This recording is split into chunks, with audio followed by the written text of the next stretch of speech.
Hey guys, what is going on? It is RC Knockout and I am back with another video. Now if you guys are new to the channel, my name is Nolan and in today's video I have got my Traxxas Summit out with me. Now if you watched the most recent video, you'll know that I converted this thing to brushless. So I've been wanting to do this for a while, but I finally decided to pull the trigger, convert it over to brushless. So what we're doing in today's video, guys, is I brought it out to my top speed location where I do all of my top speed tests basically. I got my GPS with me. And what we're going to do is we're going to test the top speed now that I have a brushless system in it. So we're going to be running on 4S, so I'm going to put in two of these 7.4 volt, 70C discharge rate, 6200 milliamp Huvo packs. And then after that, we're going to run it on 3S, so 6 cell total, 4000 milliamp, 60C discharge rate HRB packs. Now, if you didn't watch that video where I converted it, I'll go ahead, pull the body off and show you exactly what system I'm running. I basically threw in the system that's stock out of the eRevo 2.0. So this is the 2200 kV brushless motor, and that's the VXL 6S ESC out of the Traxxas eRevo 2.0. Now the gearing is a 17-tooth pinion and a 62-tooth spur gear. So it's geared up 3 teeth over stock for the pinion, and it's geared down 6 teeth for the spur gear, because stock spur gear I believe is 68, so we're down to 62. So I'm interested to know how fast it'll go. I don't know how much these tires are going to balloon. I don't know if the drivetrain will even be able to hold up to the brushless power. That's been one of my main concerns, and one of the biggest things that's kept me from swapping this thing over to brushless has just been the concern, will these axles, drive shafts, will the drivetrain, the differentials hold up to brushless power? So don't expect to see a bunch of full throttle wheelies with this thing. I'm just trying to feel it out. This is the very first time I've really tested this brushless system. You're gonna see me roll on the throttle quite a bit. What I'm gonna do is I'm gonna go ahead, throw in the 2 cell packs. We're gonna run on 4S, see what top speed is, then we're gonna run it on 6S. Go ahead, put down in the comments, what do you think the top speed is gonna be?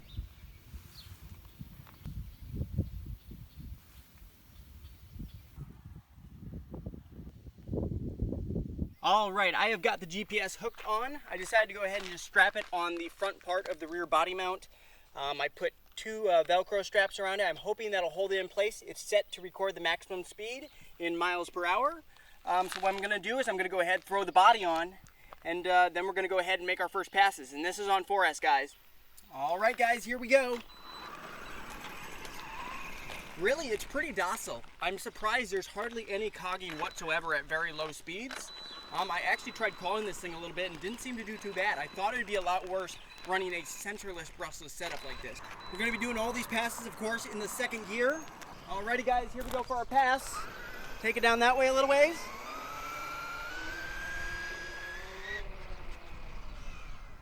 Now, the last time I did a speed pass out here with this thing, I was running the same gearing, but I had the brush setup. So the stock brush setup, and it went 25 even. So we will see what it'll be able to do today on 4S. Here we go. Rolling onto the throttle. Pin. I'm fully pinned right now, guys. All right, guys, I'm going to do a pass back in this direction. Here we go. I already see one vehicle coming around the curve, and on the throttle. I got it pinned.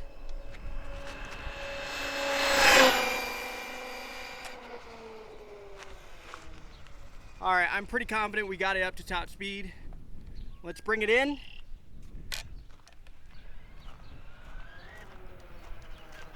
What do you guys think? That looked like it was over 30 to me. It just looked faster than any of the other passes I've ever done with the Summit, but we will see. Let's bring it over here by the Jeep. We will go ahead, pull the body pins out, body clips, and hopefully the GPS stayed on there. All right, guys, in here, what did it pick up?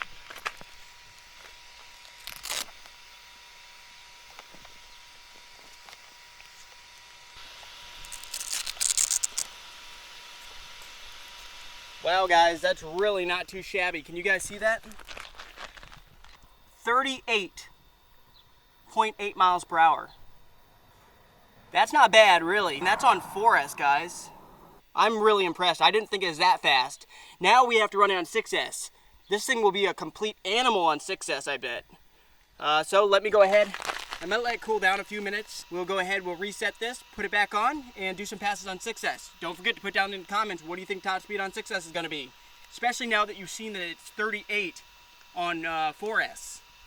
All right, guys, I've got it all swapped over. I've got the 3S packs installed, and I reset the GPS and mounted it back up there. So let me just go ahead and throw the body on, and then we're gonna make some passes. So here we go. This thing's probably gonna be wild on 6S. It's finally time to go ahead and make a pass on 6S, guys. Here we go. Gonna just take it down that way a little ways. You can really tell these tires were never designed to go these types of speeds. Get her spun around. And here we go.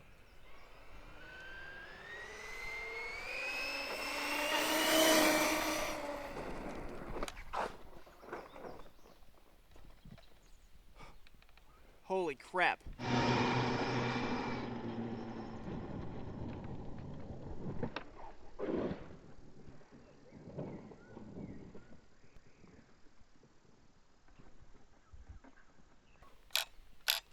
Something's not right.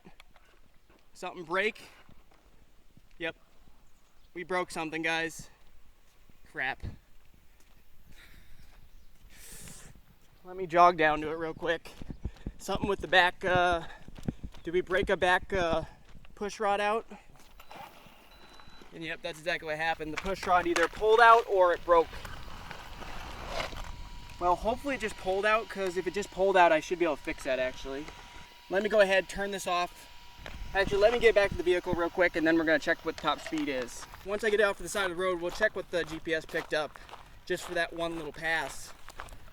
It looked pretty quick. I mean, the tires ballooned up pretty significantly, so I'm thinking that had to have been going 45, because I don't think I even hit full throttle. But I think part of the issue is the suspension being so plush on this. It makes it super easy to flip this thing, but I might be able to get this thing repaired, because it looks like that push rod I might be able to fix. If it just got stripped out somewhat, I might be able to get that push rod linked back in there and thread it back in. But since we're right here, let's go ahead, pull the body pins off.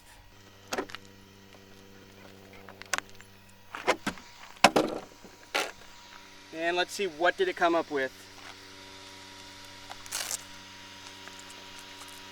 Wow. You see that, guys? 48.1 miles per hour. That's pretty darn impressive. A Summit going anywhere close to 50 miles per hour, that's pretty crazy. Go ahead and give this video a like if you thought that was pretty cool, guys. I want to do some more passes, but let me see if I have a tool to go ahead and thread this back in real quick. And then hopefully I can make another pass for you guys, and maybe we'll be able to top this 48. Alright, so I was actually able to get that fixed up. Looks like the push rod just pulled right out the threads, but it looks like I was able to get it threaded back in where I think it's going to stay. I don't think it's going to pull out unless I have another big crash like that. So I think we're good to go ahead and make another pass. I went ahead, I zeroed out the GPS, mounted it back on. Alright, it is time to try to redeem ourselves. I think part of the reason the handling's so sketch on this is, number one of these push rods right here on the front's actually pretty significantly bent. I don't know if you guys can see that. It's hard to tell, but this one right here is pretty significantly bent. On top of that, look at how towed out the rear wheels are. They're towed outward. That's got to be horrible for handling. I probably need to mess with those toe or camber links a little bit, but for now, let's see if we can get a good top speed pass in. There's a couple vehicles coming. Once they go past, then we're going to go ahead and make our passes. All right, it's time to try to attempt this again.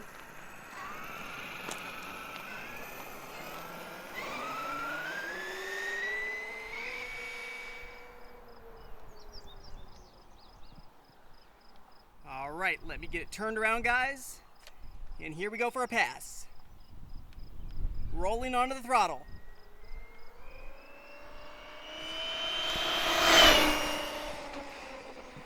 I had to let off. It feels very, very sketch. There's probably some adjustments that need to be made before this thing can really make a legit top speed pass where it actually feels controllable. It doesn't feel controllable.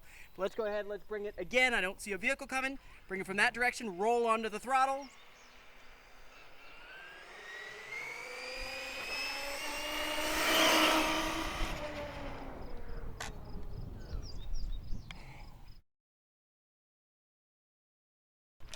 Can I get out of the ditch? I can't get out of the ditch. I'm gonna have to go get it, guys. All right, she got pretty stuck. That's why I couldn't get out of the ditch. Got herself caught up in quite a bit of grass. But what we're gonna do now, guys, Just want to make sure nothing fell off. The GPS still on it. What we're gonna do is yep, GPS still on it. We're just gonna drive you off to the side. And again, maybe we should try one pass right here. Yeah, let's try one pass. Here, we'll go ahead, we'll bring it up from that direction. Let's do a pass, guys. Here we go.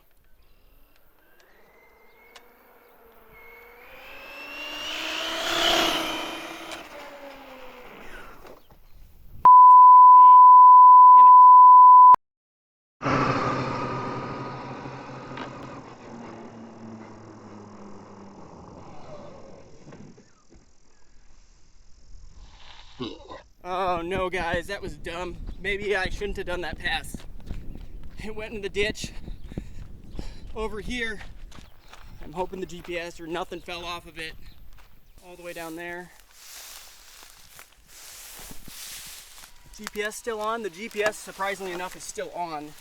I'm not sure if we broke anything either. I have to get back up out of here. All right, I'm out. We're just driving across the road and we're checking to see what this thing got for a top speed. No more speed passes, that's it. That's enough drama for one day. What do you guys think it got though? Hopefully it did not turn off in that crash. If it turned off in the crash, then it might not have picked up anything. All right, but I'll have to check it over. I think it's looking all right after that crash. I don't think anything else broke. Still appears to be working. Pull these body pins off. And let's see. What did it come up with, guys? Do you think we top 50 with the Summit? I hope so. Wow. All right, guys. There it is right there. We topped 50 miles per hour with the Traxxas Summit. 51.2 miles per hour. That is very impressive, guys. Go ahead and give the video a like if you enjoyed it. And make sure to subscribe if you're not subscribed, because we're going to be bashing with this thing as well in the future. And we're going to have to do some adjustments to this thing, especially probably the rear toe needs to be towed in quite a bit, because it's towed out like 2 degrees, it looks like, or more, outward in the back. In the front looks like it's about 0 degrees.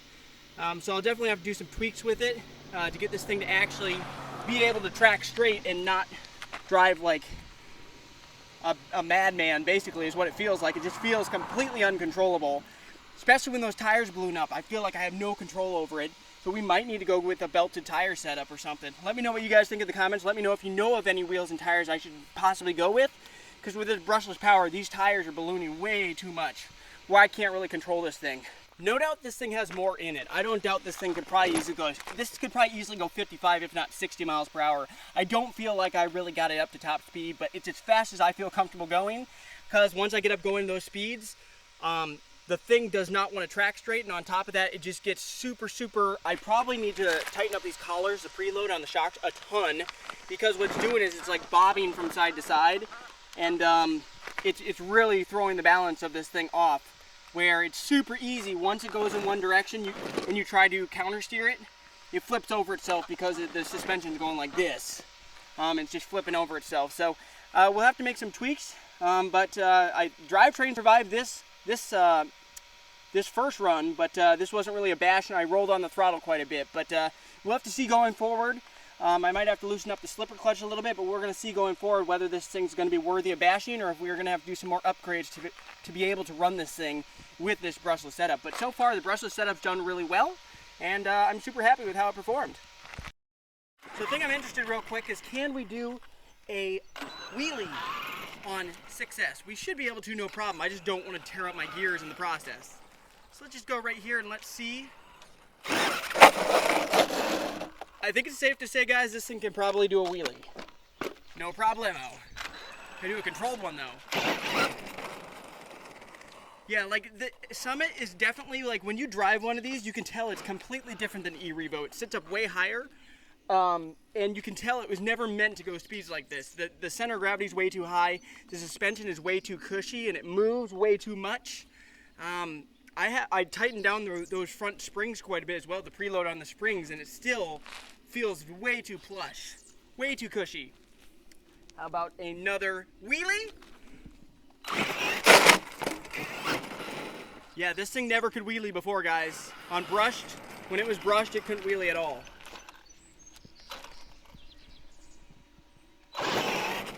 Like literally, it's not even difficult to wheelie it, really. So I was about to load up the Traxxas Summit, and I decided I'll just run it a little bit more with the camera off, just to drain those batteries down a little bit more. And when I went to go pull a wheelie, I realized that the front wheels weren't spinning. And I think we already have our first issue with this machine, guys. Somewhere along the way, probably right there at the end when I was pulling the wheelies, we broke front drive somehow. You can hear that clicking. It's spinning all the way up there. So that means something's broken right up in here. So that's unfortunate. So I guess, guys, can the stock drivetrain hold up to brushless? Probably not. Something's already given up here. It could just be, I can actually already see what it is down in there. I don't know if it just came disconnected or what the issue is, but hopefully it's something I'll be able to fix. But that's definitely an upgrade we're going to do. We're going to have to do probably center drive shaft. We're probably also going to be doing the outer shafts as well, going to the wheels. But anyway, thought I'd point that out, that it did not come through that unscathed, unfortunately. But anyway, guys, thank you so much for watching. I look forward to seeing you guys in another video. Later.